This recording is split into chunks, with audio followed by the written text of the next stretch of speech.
Hello and welcome to Prospects to Pros. I'm your host, Nate Tice. Last week on Prospects to Pros, we took our initial dive into the top quarterback prospects, the 2024 NFL Draft.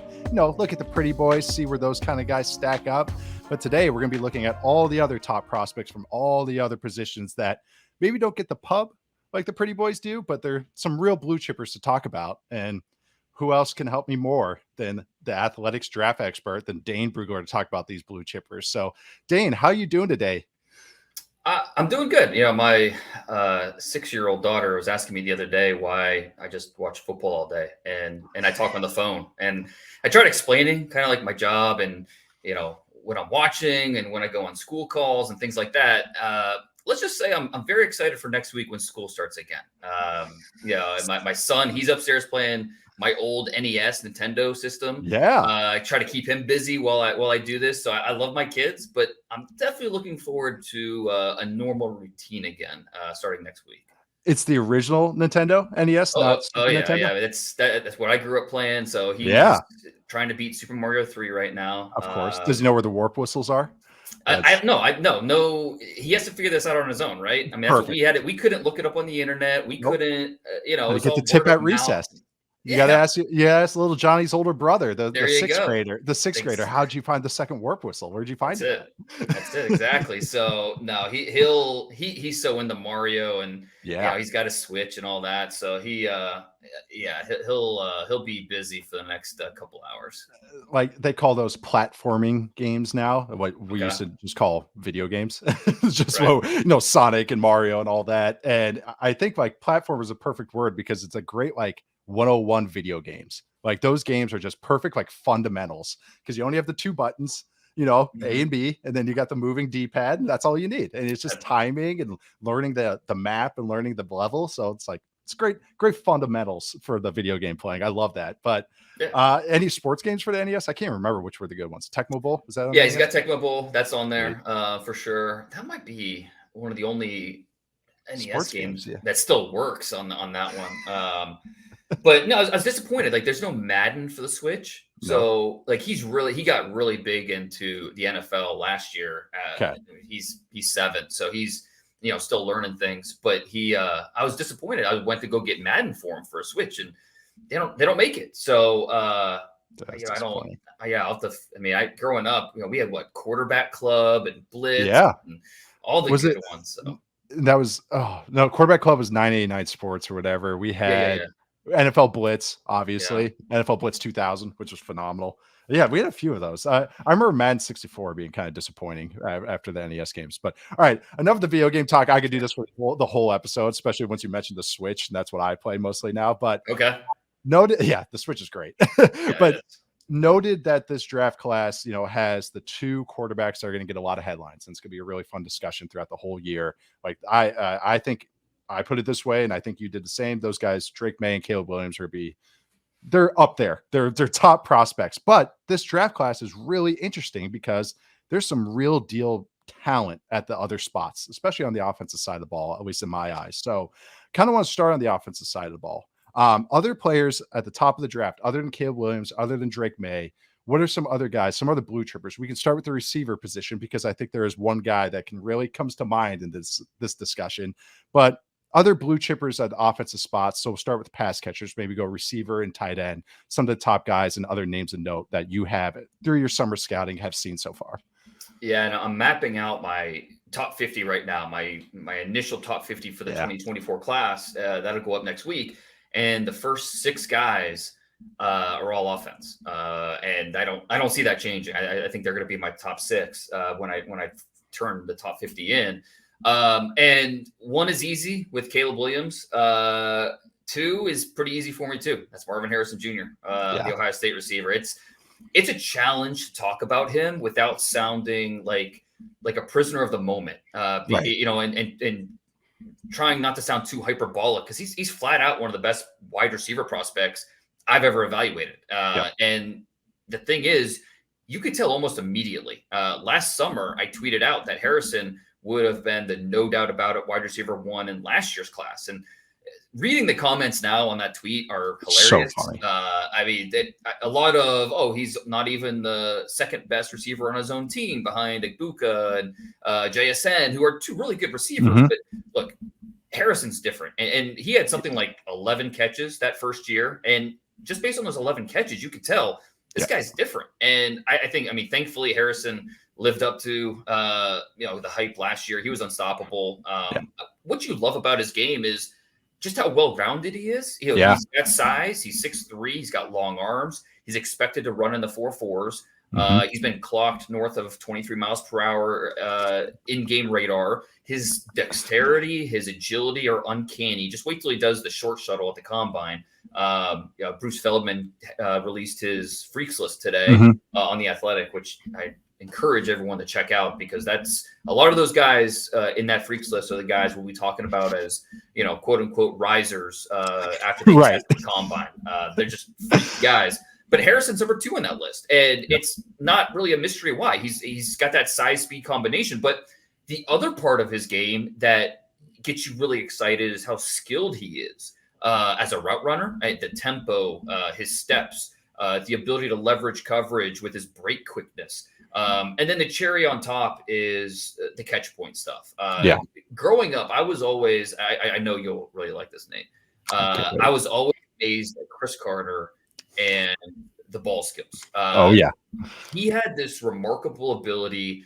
And this is how I kind of describe it, to slow down the ball with his eyes. You know what I'm saying? Like, I think like Larry ball tracking, but in a different way than I think people assume. Like ball tracking. I think Larry Fitzgerald had it too. I mean, it's a short list that who was a ball boy for Chris Carter growing up. So that that's a little connection there. It's a very short list of guys that I would kind of describe them as guys that can slow down the ball to catch point. But I see that with Harrison. He can frame the football, expand his catch radius. The finish is crazy.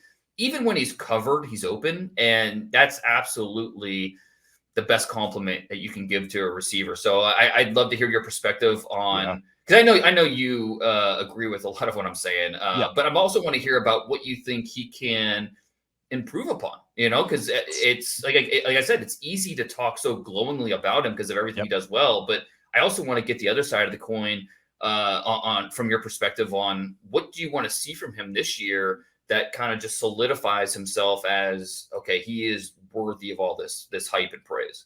Yeah, I'm with you where it's hard not to get out over your skis about how much to hype him up, because I'll get to like one thing that maybe stood out to me that's like a room for improvement, but it's like, honestly, it's just it's a tiny blemish to the rest of this game. Right. It's hard. He is I'm always gonna be a sucker for size at a lot of positions, but especially at receiver, because and my thinking is that they are the ones that can get screwed up the least by quarterback and scheme by coaches, because it's just throw it to the big dude. Like, but as you get to better offenses and better quarterbacks, then more skill and technique gets into play.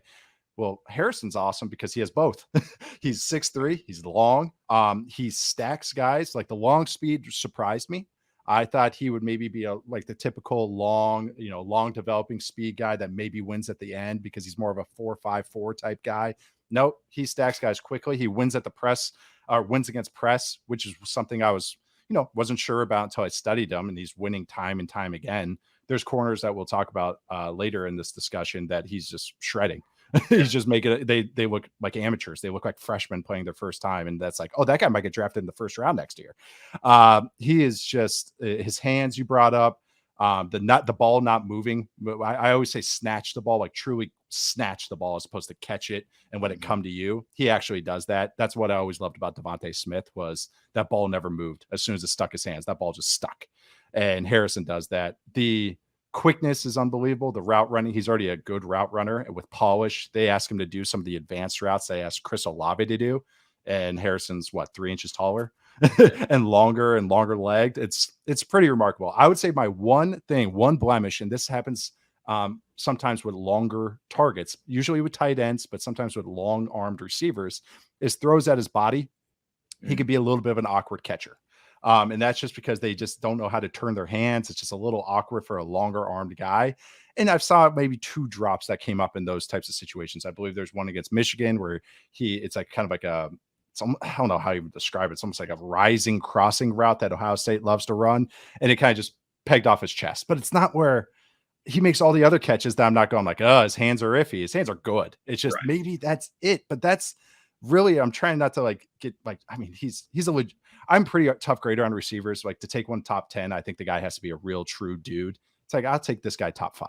I really, at this point in time, it's not, he's really, really good, guys. We were texting this about this, and I actually want to get your answer on this, is that since I've officially been doing this since 2014, he's my receiver 1.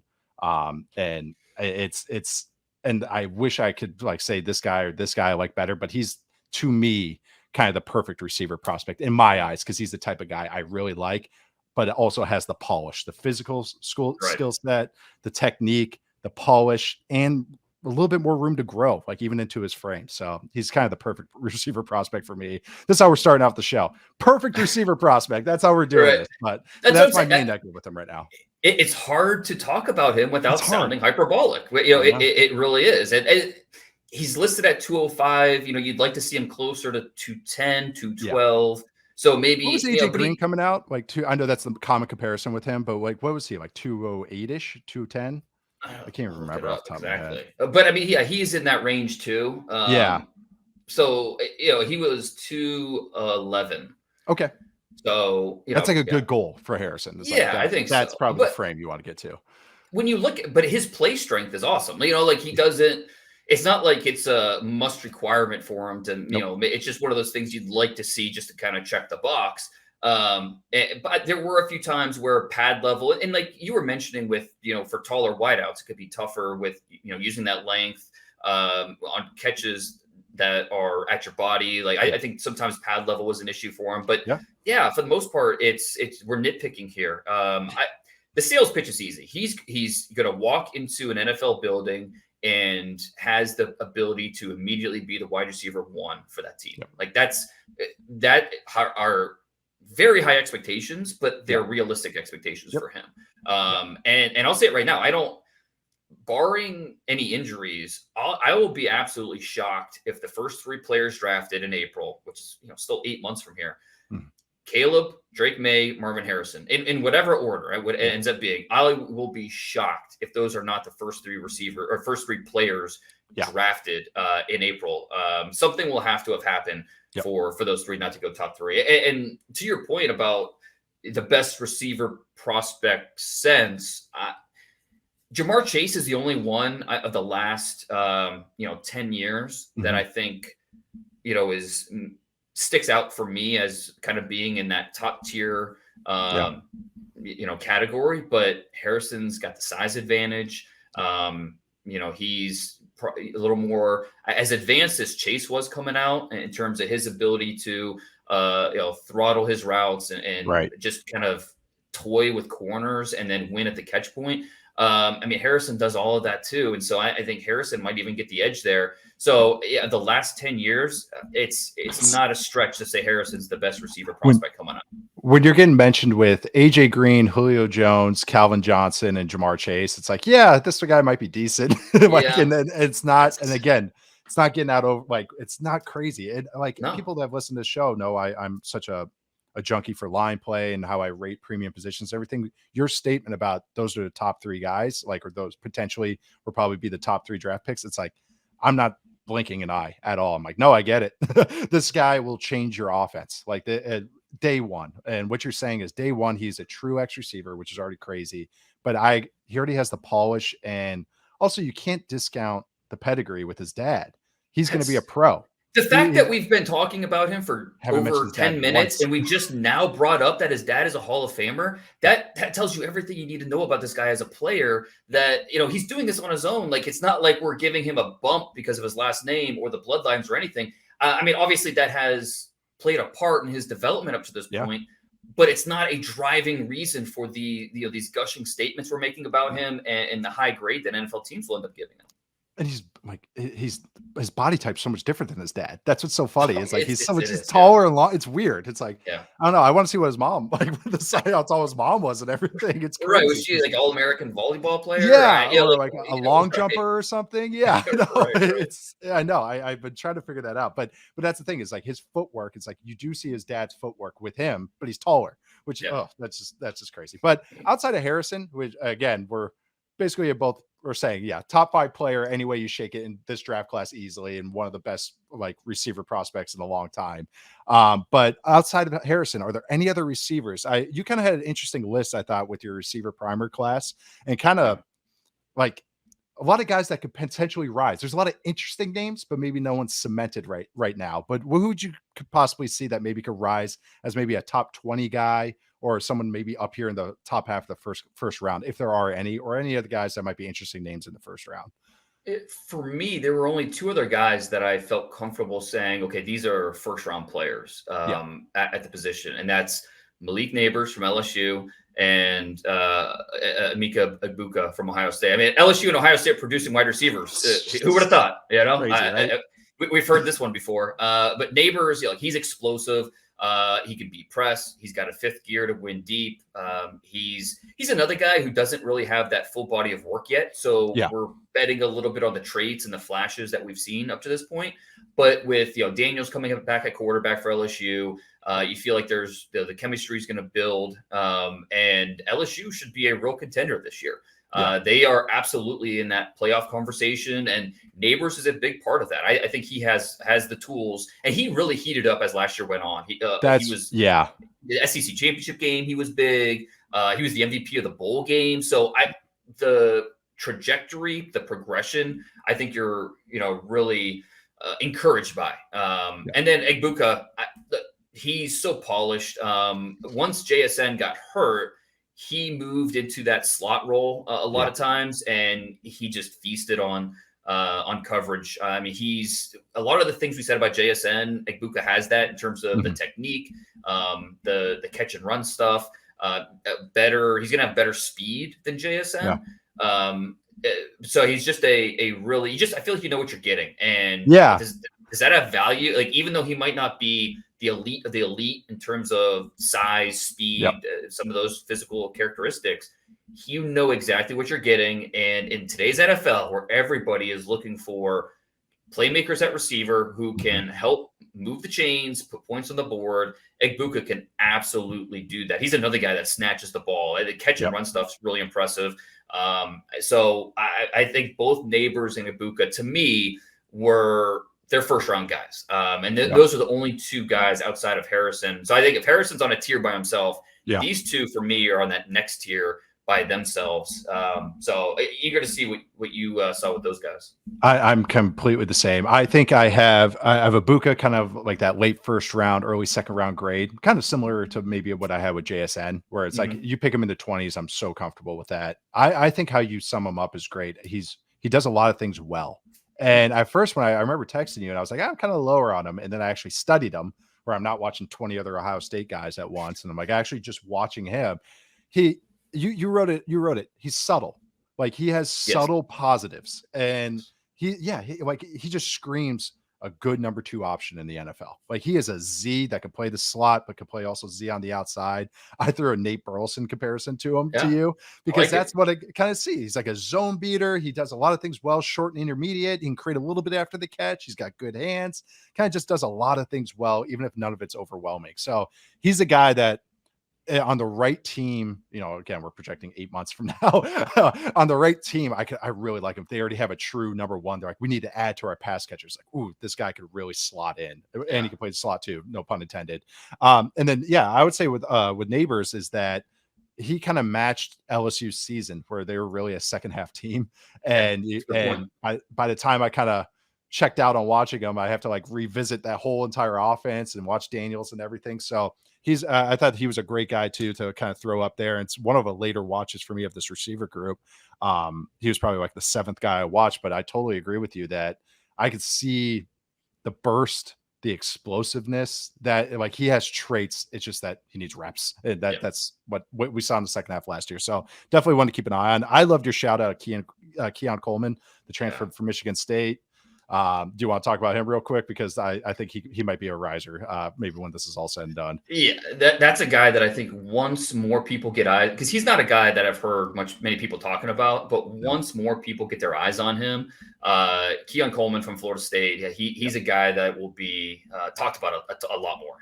Last year, watching Michigan State's offense, primarily to see Jaden Reed, who the Packers drafted 50, and I think he's going to be a good player. But it was Coleman who really kept jumping on, like, oh, who is this guy? Like, he's throwing the Michigan tape, and he's mossing some of these guys with the leaping skills. He's 6'4", 215. The body control is big time. And he's just a hard guy to defend at the catch point. There were a couple plays where it's just like he's not open, but Michigan State said, screw it, our guy's better than your guy, and we're going to throw it up to him, and he's going to make a play, and he did. And he even suited up for Izzo on the basketball team. For the Spartans, so, which is actually saying something. That's freaking Michigan State. And I mean, it's not like he was a big time player for them, but he got on the court, and I mean, it wasn't a gimmick there. So in the offseason, he transferred to Florida State. Another reason to watch that Florida State offense, which is going to be a ton of fun. But it's there are some questions there. I mean, his route running, some of the background work, I need to do some more research on, but the traits with this guy are off the charts, and that's why he'll be in my initial top 50. We'll see if he lives up to it this year, but based on the traits that I saw, this is a guy that I'm buying stock in early. So he's definitely a guy that could be a riser. He's the one that I could see a leapfrog, maybe those first two guys we talked about, just because he's the type of guy that I really like. When I usually talk about the X receivers, this is the type of guy I'm usually really like. Long, twitchy, can go up in high point, can win jump balls, contested catches. And honestly, it's like music to my ears. It has to work on his route running. For me, it's like, that like almost makes me like him better. Turns like a battleship. Perfect. That's exactly what I like. But no, he was a guy. I'm glad you shouted him out, because I remember you even said, "Oh, watch the Florida State guy." And I was like, "Oh, Johnny Wilson, who's the 6'7" receiver." That Florida State who's a good player, a good solid player. I a little lower on him, but but still, he's a draftable guy. And then you're like, no, the Michigan State transfer. And I was like, oh, I remember him, but I didn't know he transferred, so I got to watch him. So I really liked him. But outside the receiver class, and I think there are some interesting names that can rise up, but the offensive tackle class is, I think, super intriguing. And I think there's a guy I think we both love, but there's another guy that I'm sure you're going to mention right now that you love maybe just as much as the first guy I'm talking about, but I don't want to spoil anything. Let's dive into the offensive tackles, because I think this is a really cool group, and I think you agree. Oh yeah, this could be one of the main storylines of the 2024 NFL draft is the depth at offensive tackle.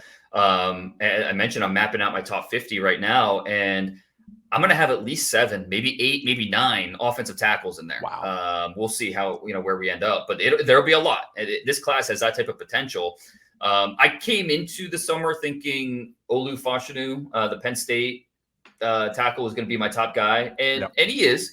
But I actually did end up giving almost an identical grade to someone else. But first with Fashanu, I mean, he could have came out last year, and I think he would have been the first tackle drafted, ahead of Paris Johnson, ahead of Darnell Wright. I mean, he is, and he's still young. He's 20 years old. He turns 21 in December, I believe. So this is a young player who the body control, the movements that he has, for a guy that's 6'6", 320 pounds, and that's verified size. Long arms, 34.5-inch arms. So I mean, there's a lot to like about the way he moves, the movement skills, the way he reacts, the reaction quickness, his recover ability. Not only is he, pushing guys wide of the pocket, but he can react to different types of moves. So it's not like, with a lot of tackles, pass rushers can get them off balance when, you keep them guessing.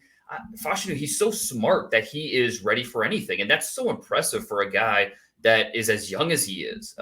And so excited to see him back out there this year. He got hurt last year, missed, the final, month and a half or so. But he is a good one. He is an easy player to say, one of the best players in this class. I know, you really like him as well. Love him.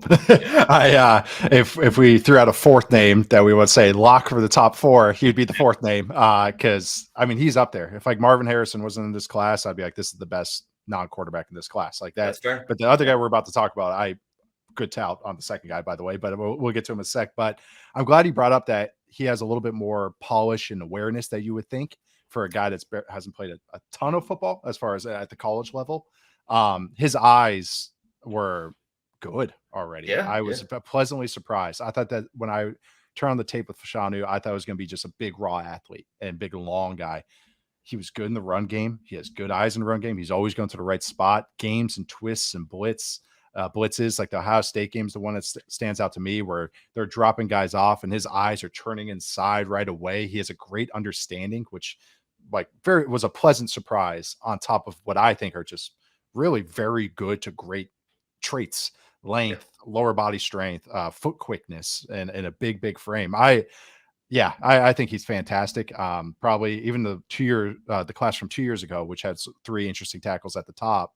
And Ike I combined two names there: Ike Ekwadu, Charles Cross, and Evan Neal. Like, I liked him better than those. All top 10 picks. Yeah. All top 10 picks. I like him better than those three. Just the overall polish that he has. Yeah. So I really good player. I think whoever gets him is going to be very happy, as long as, of course, hopefully he stays healthy and everything. But it's kind of like the Harrison, because not only is he gifted, but he's skilled too. It's not just, you're betting on the traits, or he like maybe Johnson a little bit. You're betting on some traits. Like, it was like, okay, there's some inconsistencies with his hands and everything, and especially getting used to tackle. And it's like Fashanu, it's like, yeah, he's already good. There's not much projecting here with what else he has. Yeah. You have another tackle. The other guy we have to talk about. Have to. Let's throw him out here. This is your guy, and I'm glad you touted him, because I watched him. I was like, I get it.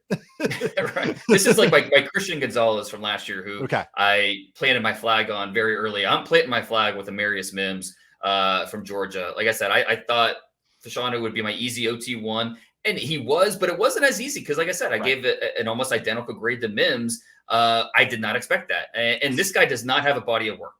He's got 2 starts to his name, but watch that Ohio State tape. And I know you did, and you came away with some of the same reactions that I did. And tell me that's not a guy that looks like a first-round pick. I mean, he's got all the tools, legit 6'6", 3 pounds, long arms, explosive hands, big-time movement skills. The way he explodes out of his stance, he can stay balanced on his feet. It's just rare for a guy that size. So, all the tools are there. It's, again, small sample size, but I'm going to do my top 50 as if the draft were tomorrow. And if the draft were tomorrow, I bet you a team is drafting Amarius Mims in the top 10 picks based off of that Ohio State tape alone. He plays a premium position, and he just has a lot of things you can't teach.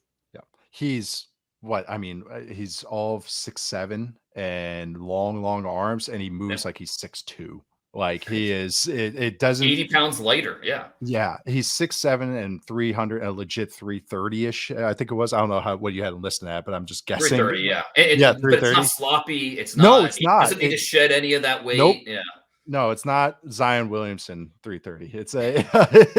It's put together. It's like it's like Tyron Smith, where he was like 320 something. You're like, it looks like he's 270. Right. I'm glad. When I watched him, I was like, okay, maybe this guy's gonna be a traits guy.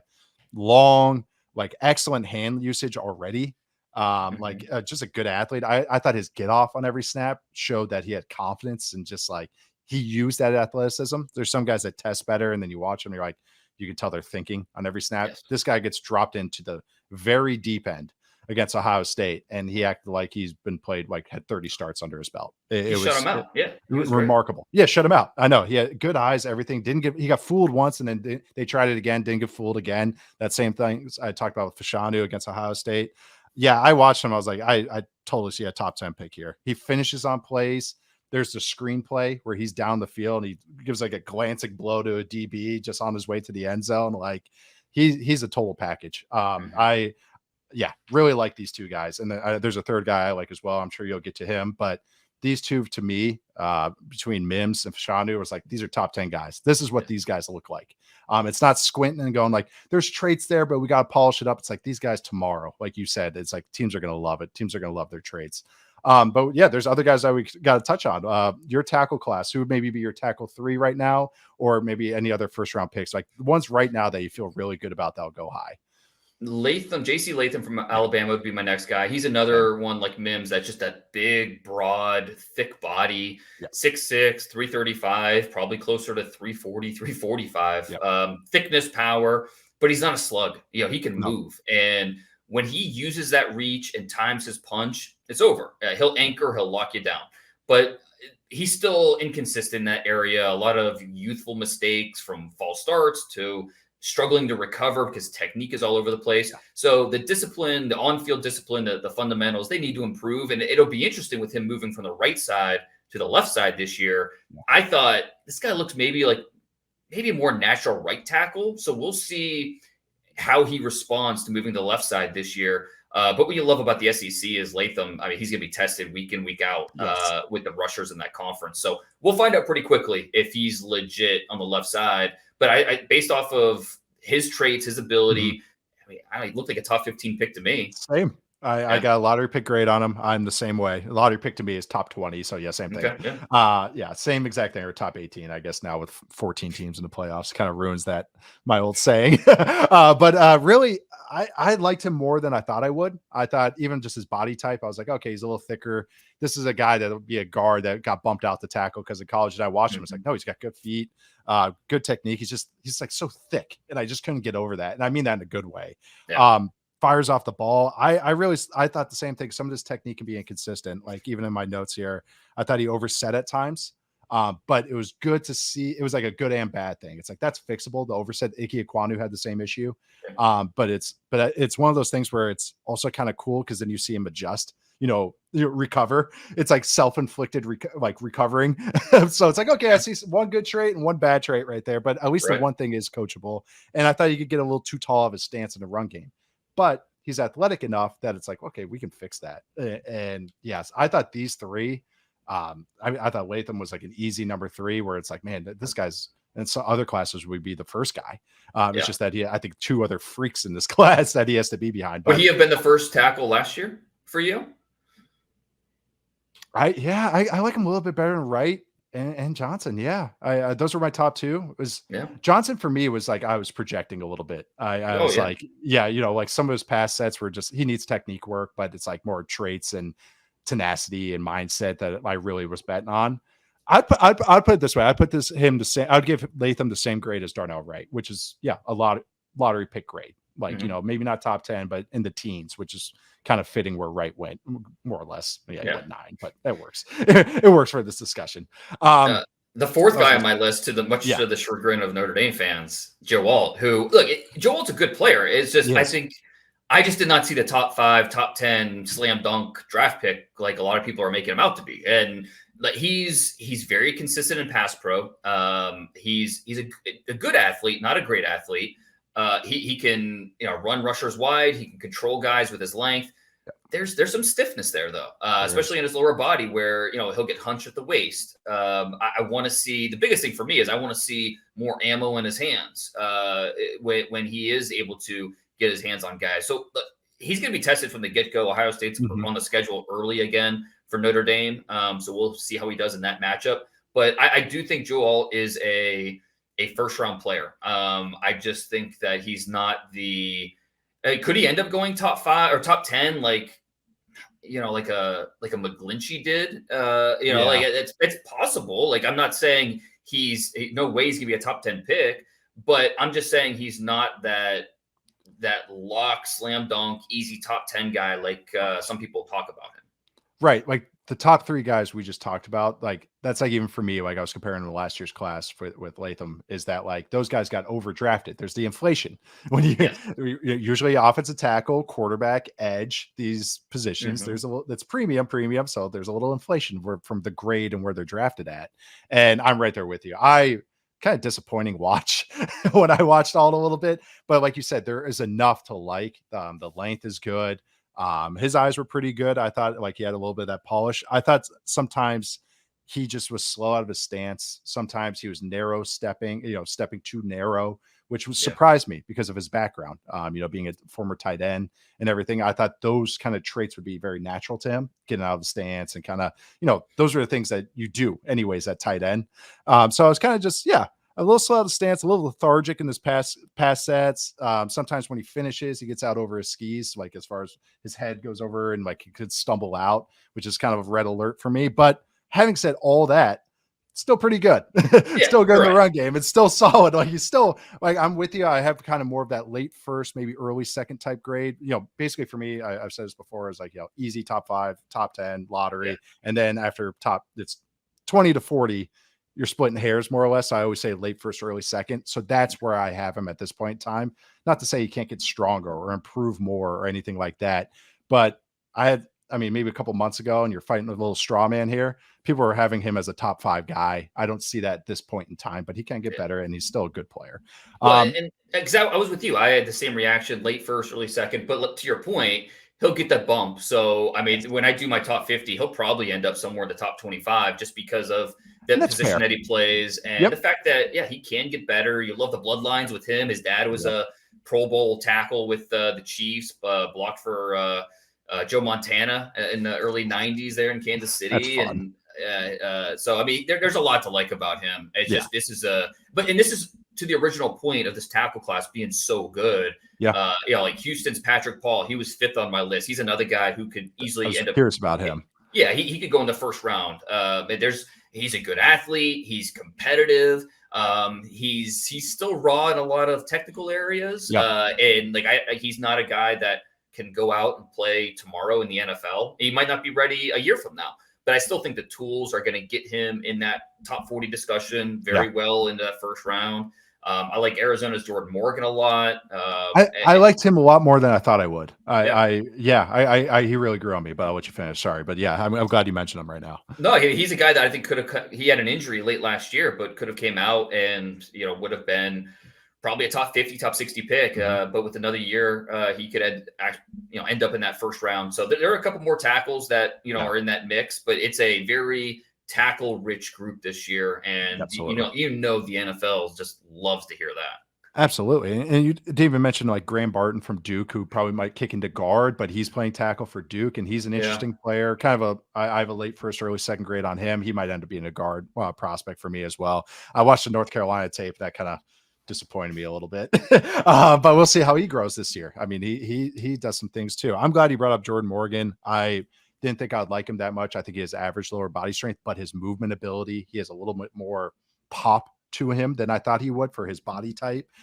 He's a guy that I even, my notes said needs reps, but interesting size and athleticism combo. Some teams are going to love him. Like that's the type of guy. And he's what, 6th, 7th on our list. Like that's some of these guys, those types of guys sometimes get bumped up as top 2 or 3 guy, depending on the class. That's why this class is awesome.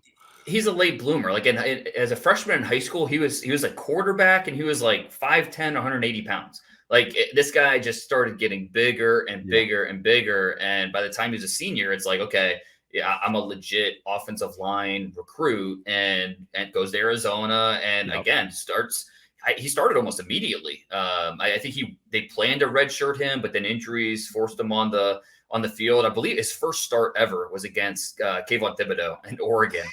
So it's like kind of his welcome to big time college football moment. But he just got better and better and better as a sophomore, as a junior, and this will be his fifth season now coming up, and I expect him to continue that trajectory and to get better. So and he's a guy that when you talk to the coaches there, they say things like leader. He's a role model. He's a guy that I'm a quarterback. Right, there you go. They gush about him as a person and the intangibles, and obviously that's something that matters when it comes to draft time.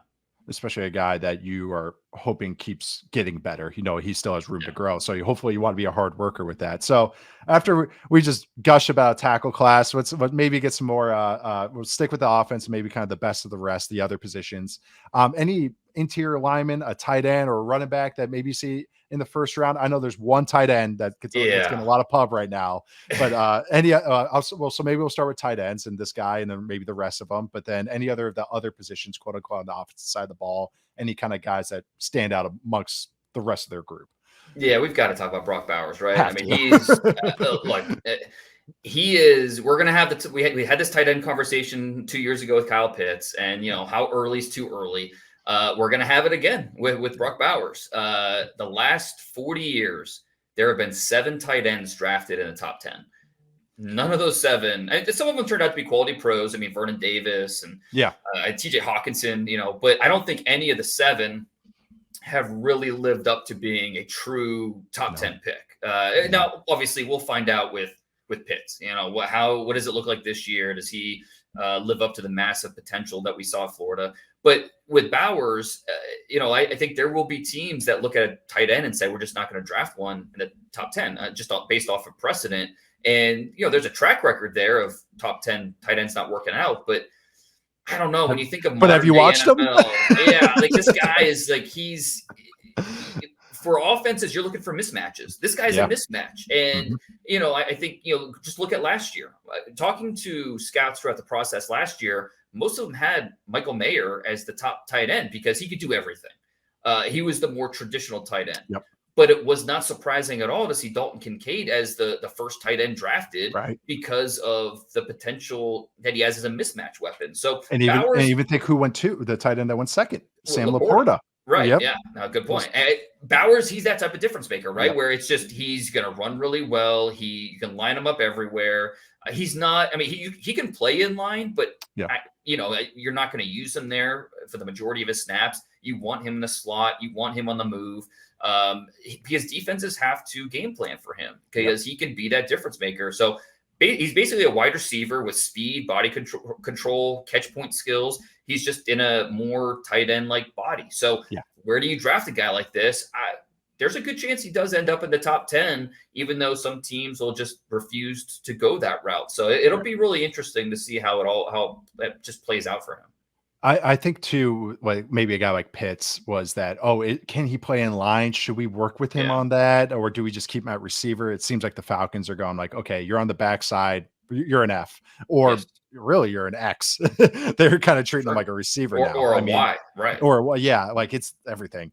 Bowers to me is like a true adjuster. Like he's the F tight end, but he's also the slot receiver. And maybe you can get him in the backfield as kind of like a mismatch when you want to just do funky looks. His blocking surprised me, like in a good way. Like he has some fight to him. He has some pop and some strength. He's not the longest guy. He's not going to be the biggest guy. You're not going to have him stay in line, but it's not like he's a net negative. He's fine. He can do enough. Actually reminded me a little bit blocking wise of Noah Gray, who's with the Chiefs right now, who came from Duke, and more it's like he's an undersized, feisty blocker. 240 pounds ish. Yeah. He can get it done as a blocker, and you can just do enough. But you're not drafting him in the top 10 to block. But it's just nice that you can check that box because he is a mismatch. I mean, he's in the SEC. He's in the right away, day one as a freshman, a weapon. Like he is beating up on the SEC, outrunning guys at 238, 240 pounds. He's beating guys up in the college football playoff. He's a true mismatch, like you said. So at first, the whole tight end discussion, you don't take these guys in the top 10. He is not like the other guys that maybe you're hoping to grow into a Y tight end. He's just a weapon. And I hate using that term. Oh, he's the offensive weapon, but he really is, because I think he just has the juice, the athleticism, the explosion, just all that stuff that you want in your pass catchers and teams kind of need nowadays at any of the spots for their pass catchers. So kind of like, kind of remind me of like maybe when Kellen Winslow II was coming out. And like, like where it's like, because he was 240 and kind of like, good athlete, but you're not going to have him in line, but he was maybe a guy that came 20 years before. Like if Kellen Winslow II came out now, I'm not going to talk about after his career or anything like that. But like when he was playing, like maybe a guy that was born 20 years too soon, Bowers kind of has that now. So God, he's awesome. TV scouting or just like scouting. It's just, he's a really fun player. So we talked about the offense. I mean, no running backs, probably. I Yeah, watch I mean, I maybe guess we 6, talk 7 about it real guys. quick. I mean, I don't. Did you think any of these guys were like top 50 like locks for you? Like, did you like any of them that Locks? much? I like well, I know it's hard for me not to give, Braylon Allen a top 50 grade, Yeah, where's he but go to that's school again? yeah, I don't know, we're someplace in Madison, Wisconsin. No, but this running back class is a lot of guys I like, but none of Yeah, those, like, real dudes. It's a lot of late second, early third round types, and I think you kinda feel the same way. The guy I actually liked the most was, the running back from, Arkansas, what's his I'm blanking on his name right Sanders. now. Sorry, Sanders, sorry. Yeah, Just kinda Rocket reminded me of Sanders. Yeah. Latavius Murray a little bit, just Okay. gigantic and little stiff, but, like, Yeah. gigantic straight line guy, can catch. I liked him. He actually probably after I just blanked on his name, actually probably my running back wanted this class just because Oh, of the size. I just like a little bit of his traits. Some people are saying that, like, it doesn't have a funny nickname, like he Rocket. Rocket. Yeah. Rocket. I'm not giving him Rocket. I saw him get hocked down. Raheem Rocket Sanders. Yeah. Yeah, yeah. I don't know about Rocket. He got hocked down a couple times. So I was like, I'm not giving you Yeah. the Rocket. Maybe a mortar launch than a rocket, but he's Yeah. got some juice to him. I mean, He's or more of a some tank upside. than a rocket, He's a probably. tank. Yeah, Yeah. exactly. Yeah. What was But no, I Rocket agree with you Israel's? because yeah, this running back class is more like there's not a single one of these guys that I think is okay. Put it in pen. He's going to be a top 50 pick, like like Yeah. a Bijan or even a Jameer Gibbs. Like those Yep. guys were easy top 50 guys. Yeah. Really, both of them were easy top 20 guys. Yep. Uh, Like but Charbonnet was better than Zach Charbonnet. I like better than all these guys, which is yeah, kind of that's that's the when I look at Blake Corum from Michigan, yeah. Zach Charbonnet is the name that comes to mind because I think in that range where maybe he sneaks in that top 50, but more Yeah. likely in that 50 to 75 range. But his like Blake Corum, who the top senior could be the first running back drafted, his teammate Donovan Edwards, you could argue he's built better for the NFL modern Right. game with his Right. ability to make guys miss and catch the ball in the backfield. And it's just Michigan could very easily have the first two running backs drafted. So it'll be interesting how that plays They'll out. feature them. Yeah, quite a bit. They're going to get plenty Yeah. of touches. They will. There's no question about that. I like Trey Benson a lot of Florida State with Yeah. the way he could break tackles. Will Shipley from Clemson is a really Fun good player. back. So these are players that might not go as in the first round or even the early part of the second round, but that the second half of day two, there's going to be running back heavy, kind of similar to we talked about this past running back class with Kendre Miller and Charbonnet and all these guys that went in that back half of day two type of range. Yeah. So it's another pretty good running back class. We definitely had to mention those guys. Absolutely. Yeah. It doesn't have the top end, but there's a lot of useful players that the term. Yeah. Just a lot of guys that for sure can be the 1B or the two types in a rotation, or maybe a guy that's a 60-40 guy. So yeah, some interesting guys there. Now we want to kick on over to defense. The people defense wins championships. So we got to talk about it. Any defensive players overall, I'll just say overall that maybe you view as a blue chipper. We could start with the edges maybe, but maybe we go defensive line back. But any guys that we just mentioned a bunch of offensive guys. I think you said top 6 guys are probably offense on your big board. Who are maybe the top defensive guys that can sneak into his top 10 at this point in time, or lottery pick type guys that you look at?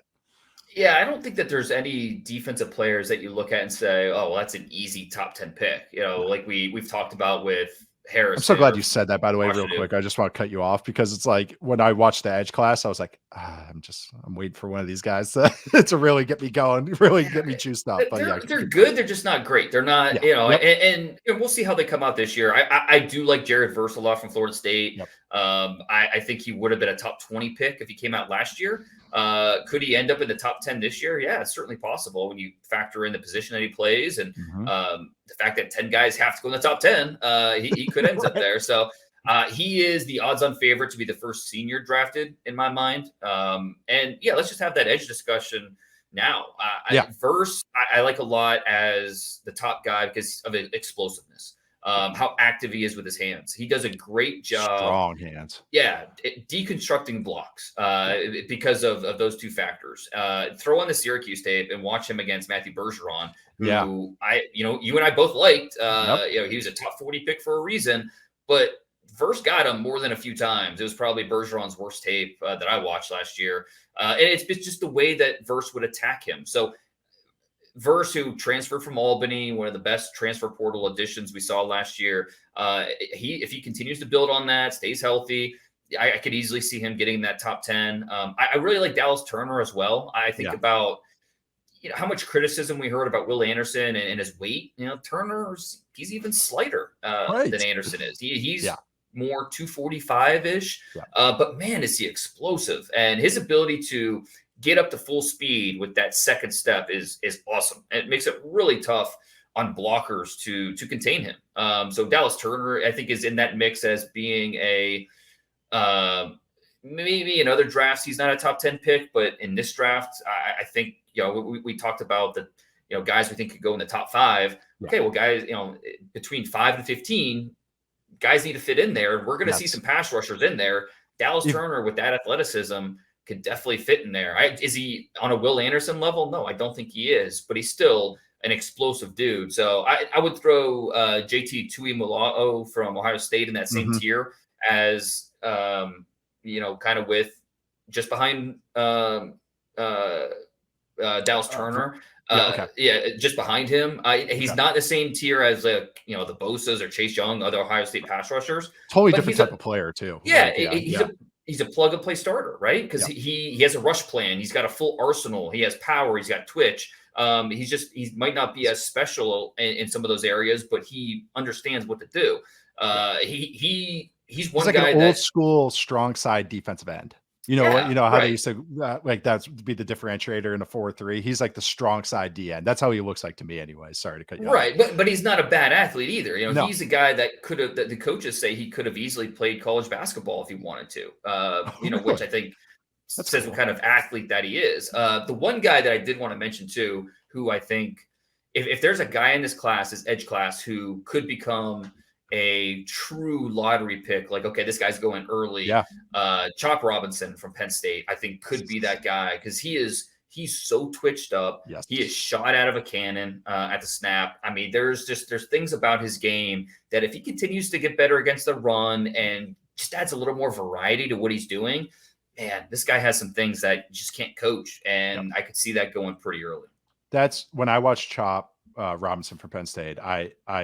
He was I think right now he's 1, 2, 3, 4, 5. I think I'm 5th, 6th, give or take, on my edge list. But I said he has the best traits and tools of this group. It's just he has different ones than the rest of this class. It's a lot of these strong run first complementary rusher types is how I'm going to go about it. Like even Braylon Trice from Washington's another one I'll throw in there. Did I say Tice? Braylon Trice, Obi Trice. But all these guys, a long lost cousin. From Washington too.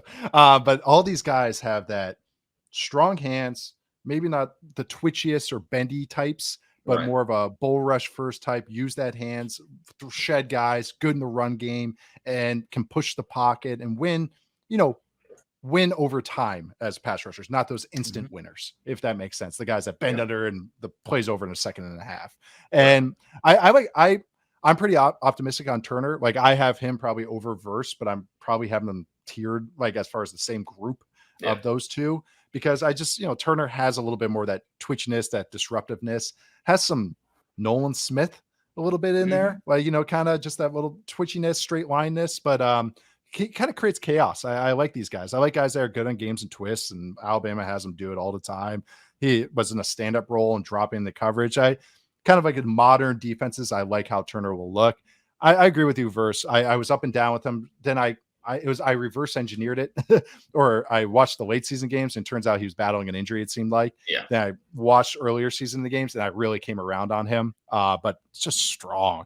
Just a really strong player and just can stack and shed guys left and right. Teams are going to love him.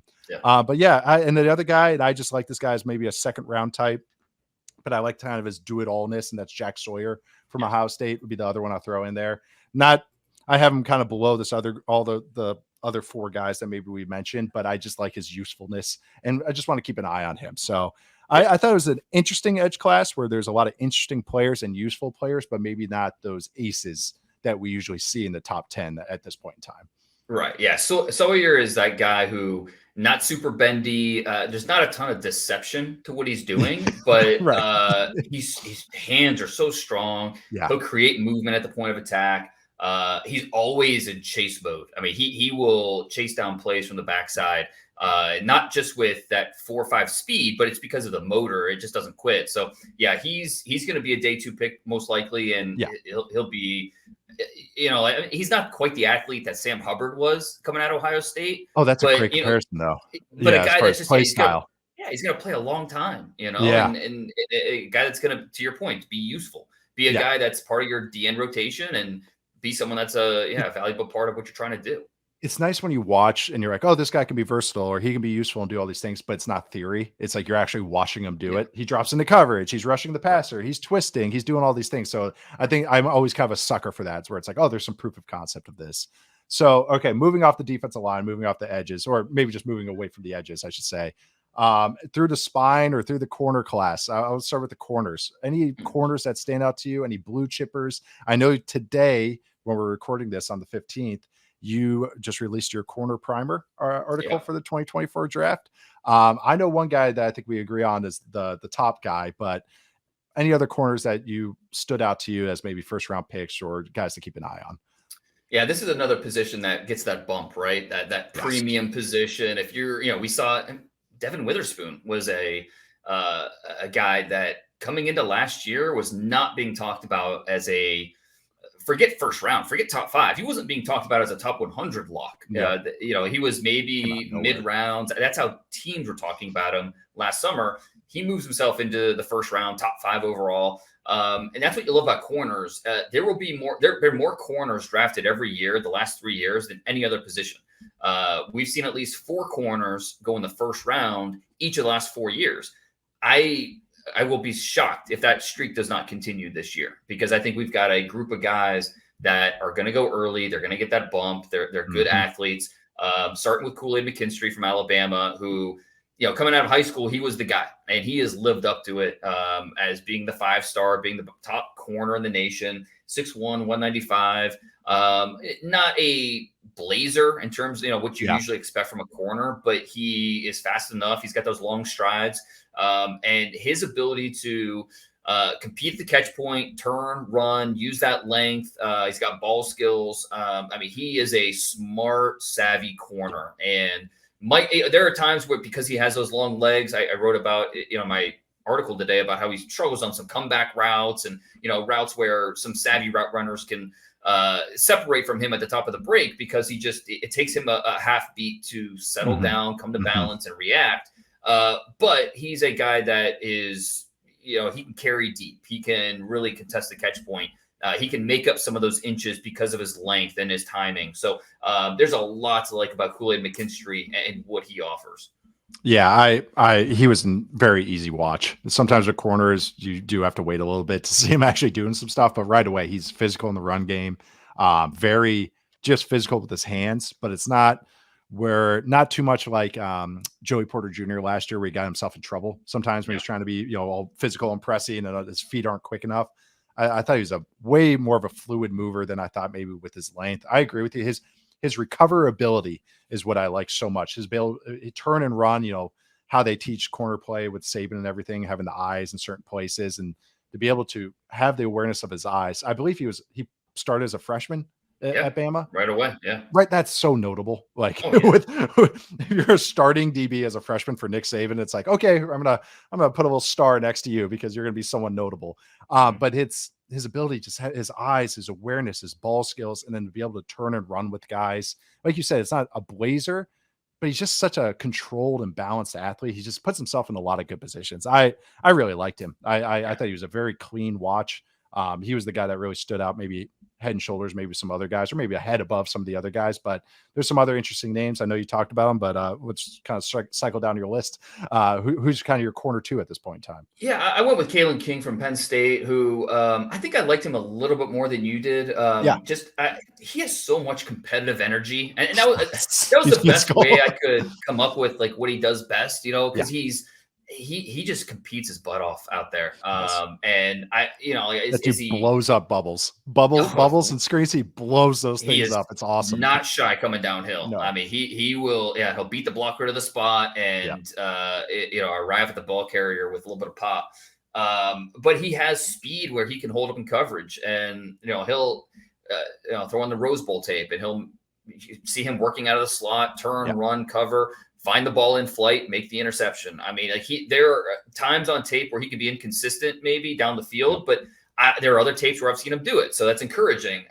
He's not the biggest guy. He's probably going to be around 5'11", 190. But there's a lot to like about his game that I think that translates. And you're going to feel good with the Kalen King on your team. It's just is he a top 15 pick? Is he a top 20 pick? Right. We'll see how that plays out. But I think this is I struggled with. Honestly, I think the top 3 guys on my list were all in a similar tier with McKinstry, King, and then Nate Wiggins, the Clemson corner. I've got at number 3, who I think is in that top tier. He's good, man. Very high on Wiggins. He's a guy that got better and better as the season went on last year. You watch him early against like Wake Forest, and it was like, this guy it's rough. But then you watch midseason, it's okay. He's getting better. Then you watch the end of the season, watch him against North Carolina. Watch him, he was getting better and better, and you saw it. Covering Josh Downs in space, like that's not easy to do. Right. But he was able to do it because for a guy that's 6'2", for a guy that's bigger and longer than most corners, he has the composed athleticism of a smaller guy. And so that's it's something that not only does he have speed, but that short area control and the quickness. It's something that really shined on his tape. So those top 3 guys to me are in that top tier. Yeah, I hadn't watched corners as the last position I watched, generally always when you get to the draft and everything. I'm offense first. I'm trying to be better about this, but I watched the top 2 guys right away, Kool-Aid McKinstry and Kalen King. For King, when I watched him, I see just, which is good. I think in a modern defense I think he'd be good in these kind of Fangio defenses, using him in quarters and cover 6 and cover 2 cloud side, where he can use his eyes and his aggressiveness. I think I did him a little negative, or I put him behind the 8 ball because the first game I watched it was against Marvin Harrison Jr. And Marvin Harrison Jr. put him in a blender for the entire game, short, long, everything. So I was like, man, really? This guy? He's going to be touted as a first rounder?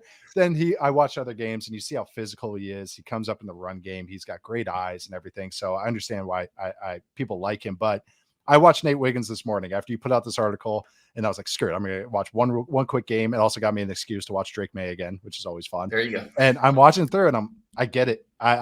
His length, his balance, just his ability to sometimes these long corners and I talked about Joey Porter Jr. then gets so out of whack because they're so tall, and just that kind of fluid athlete is so cool to see. Like the play you had in the article where he's beating the ball on downs.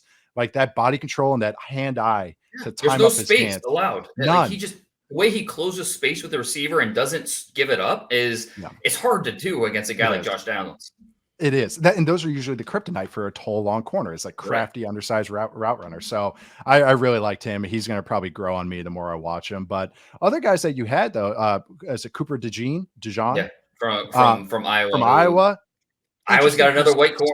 And he's fun to watch, man. It's fascinating because you watch Iowa State. The school of Seahorn, man. That's what it is. Right. You watch Iowa State tape and he's playing linebacker.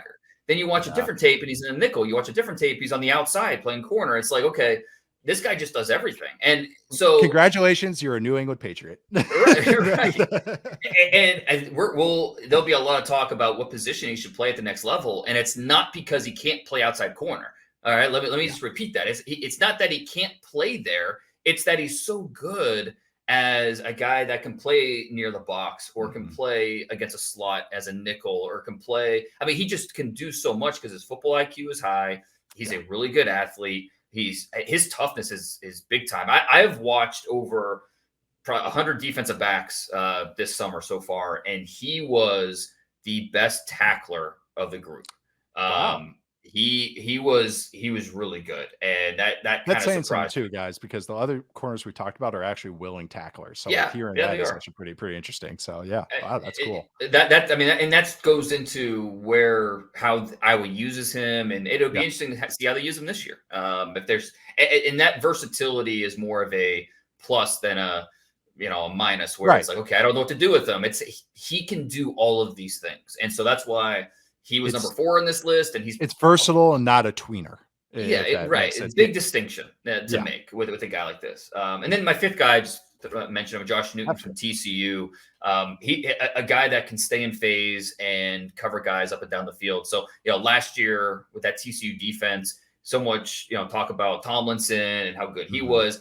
Newton's a better player. I mean, he's bigger. That's going to be a big factor with him, and he's just as good of an athlete, a guy that can make plays with the football. So, big fan of Josh Newton. But this is another, like I said at the top with corners, it's another position that's going to stretch. We're going to see a lot of these guys go in the first round, a lot in the second round, and so on and so on, because the supply is there and the demand is there. So cornerback will be another strong position this year. And it's cool just seeing the varying skill sets. I mean, these 5 guys that we just glanced on, it's all of them win in wildly different ways, which is really, really cool. And it just speaks to kind of how corner play is right now. It's not everyone just running Seahawks cover 3. So it's a whole bunch of 6'2" guys with long arms that can't move, but it's but converted receivers that everybody's like pining over. So I think this corner class is super interesting. The more I watch these guys, I'm really excited to watch the other guys that you mentioned outside the top 3 that we mentioned as well. And sorry, real quick. No, you're good. The premium positions that we look for in the draft are quarterback, tackle, edge rusher, and corner, and maybe throw wide receiver in there. Okay. My co-host is trying to pump that up even more, but yes, it's Robert, my other co-host. So receiver's 5th one usually. But what have we been talking about? I mean, quarterback, we gushed about last week, and talked about the top 2 guys, and then everybody else, and how good of a class it could be. Offensive tackle could be the best position in the entire draft. Edge rusher, even though we're missing the top guys, that ace, as you call them, there's still a lot of guys that we mentioned as promising players. Corner, we just talked about, and then we started the conversation today with one of the best wide receiver prospects we've ever seen. So it's just these premium positions. This is going to be a very strong draft class. Something that we kind of debated with last year. Is this actually a good draft class? This year, I don't think we'll be saying that, because there's notable players at the premium positions, and there's a lot of these guys. It's a deep class, and that's a lot of fun to talk about now, and then even more so as we get closer to draft season. It's really fun when you I even putting together my Google Doc for the big board, in which you put out a list and others start putting out their lists on kind of their top 5, top 10 for each position. What's really cool is there's a lot of guys I can kind of note. It's like, I'm keeping an eye on this guy because he can ascend. I might have a 2nd or 3rd round grade on this guy, but it's like, I'm not throwing him out. It's like, that's what's really cool. Some of the receivers we mentioned, some of these corners that we haven't even mentioned, but there's other tackles. There's quarterbacks that we went through our quarterback list, and I still crack up that you had 25 seniors on your list. And that wasn't just like, I'm naming everybody. It's like, no, these guys are all worth watching in some way, shape, or form. So I think this can be an awesome class. I totally agree with you. There's some real talent here, and I think it's going to end up being a good class. And it's at positions that we all care about. It's not some, we're spending an hour and a half on maybe a potential guard tackle from Northwestern, it's like actual, real juice at these positions. So defensive tackle, we didn't really, I was just going to say defensive tackle or linebacker. Is there anyone that you want to talk about there? There are a lot of years where it's hard to get excited about the defensive tackles. I'm telling you, this is a class that I'm kind of excited about, because there are guys that I've studied that maybe not top 20 guys, but I think we'll see a lot of these defensive tackles, maybe a handful, go in that 20 to 60 range. Jerzon Newton from Illinois is your prototypical 3 technique in a lot of ways. He's a gap shooter. The quickness is awesome, but still surprisingly strong versus the run. McKinley Jackson from Texas A&M, an explosive nose tackle. I don't see him being talked about that much, but this is a guy I saw as maybe a borderline 1st round guy, and all the feedback I've gotten from NFL scouts similar to what I'm saying. So this is a guy that he's a good athlete for his size. Yeah, explosive. Yeah, exactly. I watched him as well. Yeah, he's a good player. Georgia, they've had a nice run of defensive tackles taken in the 1st round the last few years. Nazir Stackhouse, he's kind of that next guy, not quite on the level of Jordan Davis or Jalen Carter. But he's a good player. Watch the Ohio State tape. It's really impressive. I know. Well, I was going to say Ohio State's got 2 tackles too. They're interesting as well. They are. Exactly. Michael Hall could be in for, he's a guy that I like. I'm with you on that. I I want to actually see like more, and maybe we'll get that this year. I actually Hopefully liked we do. Williams a little better. The other number Tyreek 91. Williams, yeah. So yeah, I actually liked him just a tad better when I was watching Yeah. those two. So I know, but it's and then we never even mentioned Mason Smith from LSU that I know a lot Yeah. of people are high on, but Missed almost all of last year with that injury. So yep. working his way back from that, he's a freak. Leonard Taylor Oh from yeah, Miami. Miami was my top underclassman at defensive tackle. He's a guy that flashed a ton. Former 5-star. The ability's there. It's just, can he be more consistent on a down to down basis? Yeah, Chris Jenkins from Michigan's another one. So this defensive tackle class, again, there's not a Jalen Carter top 10 Right. guy, but the depth in the early rounds, I think this has a lot to offer. So yeah, defensive tackle is going to be a strong group. Linebacker, I liked, maybe didn't love, but I liked Barrett Carter from Clemson, my top guy. He's really athletic. He's undersized, and so Dude, that clip you used in the video, I saved it and tweeted it because I was like, "This is hilarious." He just so the clip is leapfrogging the running yeah back against and the pass Louisville. protect. Running back's Yeah. going to block Carter, and he hurdles and then Like runs it's down the nothing, and quarterback. then chases down the The quarterback. quarterback So doesn't miss a yeah, stride. Yeah, yeah. It was like right, exactly. Like just normal thing to do, on a football field. it wasn't like he was playing, some small school, some FCS Yeah, school. It's like, right. no, the conference game against Yes. Louisville. Yep, just Yeah. doing that. And I believe that was like one of the last, like fourth quarter, one of the last plays of the game. Like he was revving in the fourth quarter, ready That's to awesome. go, trying He to can close run. things out. There's one thing Uh, I can tell. He can run. yeah. Well, and but he's smaller. And so, Yeah. okay, where's the NFL going to value this guy? Right. We've seen in the past, maybe some of these guys fall a little bit Mhm. because they don't fit maybe some of the size requirements and things like that. And so Carter will be interesting to see exactly. And I think it'll be different from scheme to scheme. Smile Mondon from Georgia. He's Yeah. another guy that I like quite a bit. He's bigger, but he also has movement skills. He's a guy that keep on the radar. Junior Colson from Michigan. Eichenberg from Ohio State, top senior this year. There's a lot to like about this linebacker class as well. It's a pretty decent group. Awesome. Any safeties? Last position? Any safeties that Yeah. you want? I don't want to spoil your article so far because you haven't released it yet. But right, that comes out a later primer this for the week. primer. Yeah. There you go. Yeah. Well, and it's fresh in my mind because I just finished it actually today. I tell you what, Miami, they might be back. They might have the best safety tandem in college football this year. That's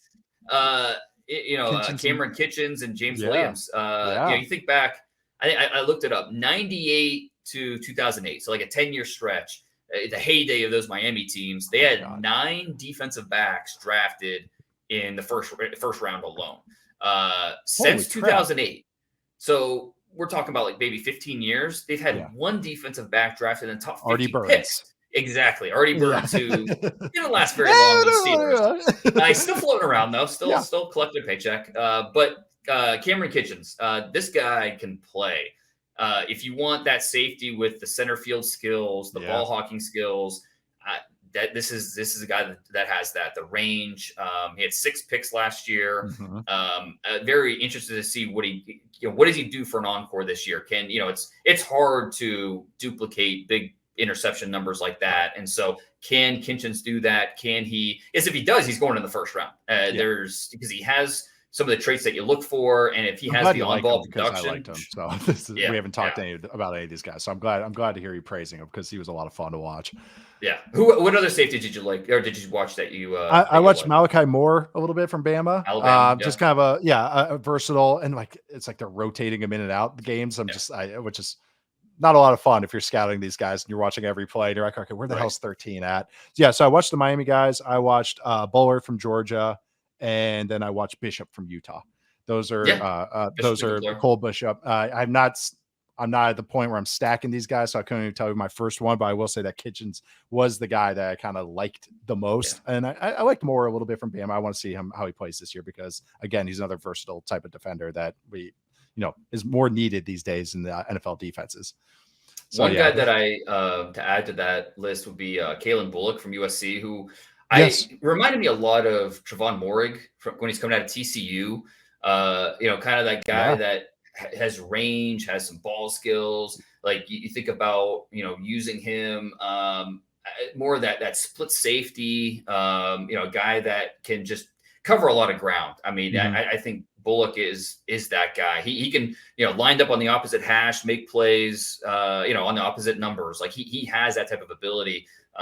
So he's another guy to keep on the, this guy could be something list. He had to do a lot of play-saving plays with that USC defense too. Yeah, a lot of the safety term was literal. Very, for how very he had much to play. so. Yeah, USC not a lot of reasons to watch that USC defense, but he's one of them. And listen, if USC is going to be a real contender for the playoffs and national title, I mean, obviously they have the offense, but they need a guy like Bullock to really step up on defense, and we'll see if he can do that this year.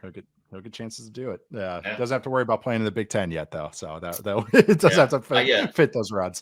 No, Dane, this was awesome. I covered a lot of guys. I think we did. We got fullbacks. Any fullback? Well, I want to talk to you about this long snapper I've been looking at. Who's kicker one? Who's kicker one? We'll save the listeners. We'll wait for that talk. When we're like leading up to the draft and we're just scraping for content, we'll maybe have a specialist episode. But there we go. But Dane, thank you so much for joining me. This was so much fun. You can find Dane on Twitter. His articles are coming out on The Athletic weekly, or you have a couple a week basically at this point. Who else do you have left? You have just safeties coming out? Safeties, what else? And then the top 50 will be next week. Yeah. Oh, and it's like Christmas. That's kind of like a signal. The season's here, right? It's like a signal that the season's starting. As soon as I see big boards getting dropped out there, I'm like, oh boy, here we go. And they don't get the disclaimer or the way too early big board. It just says big board 1.0. That's it. There we go. That's it. I spend way too much time on this because it's something that I'm going to, when we're in March talking about it, I'd be like, well, and he started in August. This is where he started. And so like, I definitely put a lot of thought and care into how this top 50 plays out. You absolutely do. And also your beast with all 500 and something guys that you throw in there too. So there's a lot of care, a lot of detail. It's going to be an awesome season. A lot of fun names to keep an eye on at all the positions. So hope you guys enjoyed this. We're going to be next week. We'll be coming back on Wednesday again. We'll be focusing now on more rookies and second-year players. I think we're starting with the AFC, but we're going to do AFC and then we're going to do NFC. So be on the lookout for that next week. Thank you all for joining us and see you guys next time.